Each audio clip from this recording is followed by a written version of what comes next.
Welcome to my new video series for chess.com, which is going to present some of the most important games in chess history.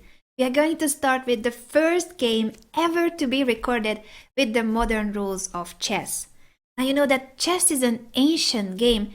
It had taken several centuries until the modern version that we play nowadays was defined.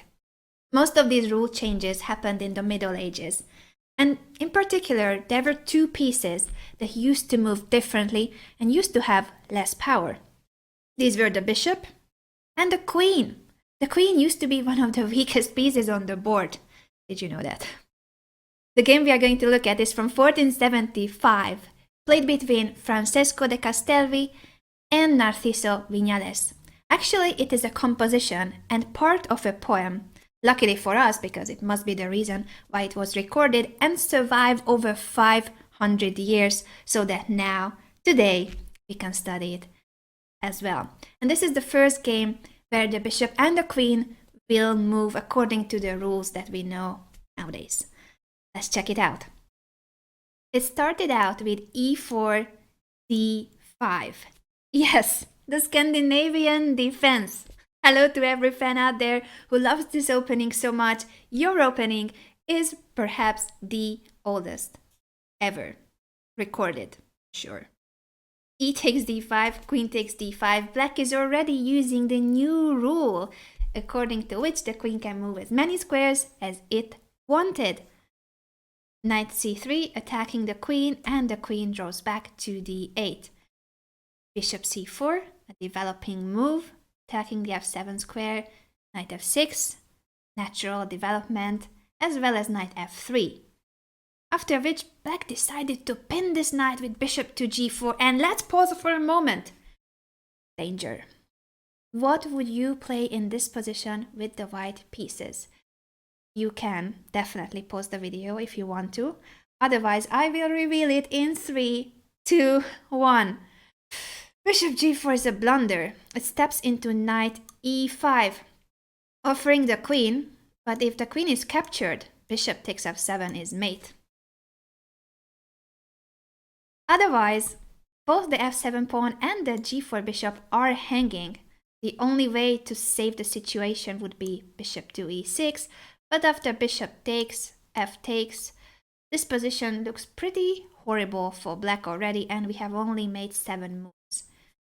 Another possibility after bishop g4, if you have thought about bishop takes f7, give a point to yourself as well, because this was the other brilliant solution. You sacrifice the bishop temporarily so that knight e5 is a check, wins the bishop back, so that when the king moves, whether it's king e8 or king g8, does not really matter. What we see on the board is that white is a pawn up and white's king is still safe, while the black king cannot say the same. So bishop g4 was a blunder that happened in the game, but white did not see knight e5. I don't think we can blame them. This was a game that was played 500 years ago, over 500 years ago. So there will be errors in this game, but we should still just marvel at how the new power of the queen and the bishop will be shown in this game. Queen takes f3, attacking the b7 pawn and developing the queen. And this fact was basically looked over by black. He didn't care about queen takes b7. And so we capture the pawn. White is a pawn up and is attacking the rook, the corner. Of course, black could have played c6 or knight to c6 to prevent queen takes b7, but that would have been a different story, and maybe for artistic reasons, for the poem, it was actually better to play e6. Who knows? Queen takes b7, knight b d7, defending the rook, and now here comes another attacking move, knight b5, threatening knight takes c7, fork immediately. Look at this aggressive play by white. Rook c8, defending the pawn, but here comes the second pawn that white captures, knight takes a7. So white is winning. This position is already quite an advantage for white, but what happens in this moment is that even though the rook is clearly hanging, black did not move it. Black goes knight to b6. I wonder why. once again, we will never know, but rook b8 would have been, of course, the most natural not to give up the rook. Knight b6, and obviously white captures the rook, the exchange that was sacrificed by black. And here comes a great move, d4, opening up the diagonal of the bishop and controlling the center. Why this pawn cannot be captured? Well, because the queen is overloaded. The queen has to be protecting the c8 knight. Queen takes d4, drops this piece. It's a very good move, d4, played in 1475. Knight to d6, attacking both the queen and the bishop. But once again, white finds a great way of escaping from this by giving a check on b5. Now either the king has to move, which is really ugly, or this bishop has to be taken, and that's what happened in the game. Knight takes b5, queen takes b5 check, and knight to d7. In this moment of the game, black is in exchange and 2 pawns down, so it's quite a desperate position. And yet, white plays a move that was not necessary in a sense that it's the only move and the best move, but it's a very powerful move, and I'm impressed by this move. White's next move, d5, opening up the position. Black's king is in the middle of the board and white is opening up the position immediately. He could have simply developed the bishop or moved the king away. Let's talk about the king move later. Instead of that, he goes for d5 immediately. Very, very forcing and powerful play by white. He takes d5, and his plan was not to capture this pawn on d5. That would be moving the queen again. He's using his time to develop his pieces. Bishop to e3, very strong move. The pawn can be taken later. He's not in a rush. Bishop to d6, and now rook to d1 happened.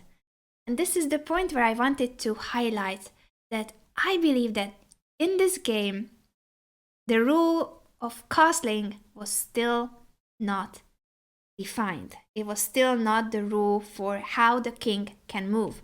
There were different rules about whether the king can move one square. Sometimes it was also applied that it could jump. But the rule of castling, which occurred, as I mentioned, also approximately at this time, but I believe somewhat later than this game. This is my theory, of course, but I think that rook d1 was played because there was no castling at this point. If there was castling, castle queenside would have been a more natural move. You place your king in safety, and at the same time you get your rook to the d5. That's what white wanted. So yes, castling queenside would have been a more logical move, but we cannot confirm it. We just believe that there was no castling at this point. That was the only difference between how chess is played nowadays and how it was played during this game. Rook to d1, queen f6. Black is trying to activate his pieces as well, even though quite a desperate position. Rook takes d5, bringing the rook and grabbing this pawn on d5 after queen g6, attacking both the g2 and the c2 pawns. This threat was basically ignored by white, and he goes for a very tricky move, bishop to f4. Like, what? Black falls for the trap. He takes the bishop, and after bishop takes f4, queen takes d7, king f8, and queen d8 is mate. That's how the game ended. Of course, bishop f4 is nice if it's taken, but there was no need for black to capture this piece. In fact, he could have given a check on e4, and I wonder what white was planning against this move, queen e4 check, attacking the bishop now with the queen. So if you drop back to e3, then there's no threat of bishop takes d6 anymore. Of course, the position is still winning for white, but it didn't work out as white wanted. He wanted the bishop to be deflected from the d6 square. So queen e4 would have been a better move. And if we think of the game as a game where you could not castle, I think that instead of bishop f4, an interesting move for white would have been king to d1.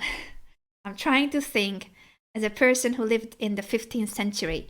King to d1 and I want to bring my rook to the e file so that I can bring the last piece to the attack and win the game. All in all, this game has showed us the power of the queen and the bishop too, but mainly the queen, and how it changed drastically the pace of the game. It was only 21 moves and we see mate on the board thanks to the power, the new power of the queen. Our next game will present the modern rules as we know now, with castling included, and will highlight how cool it is to castle when the opponent's king is in the middle of the board. I will see you in the next clip.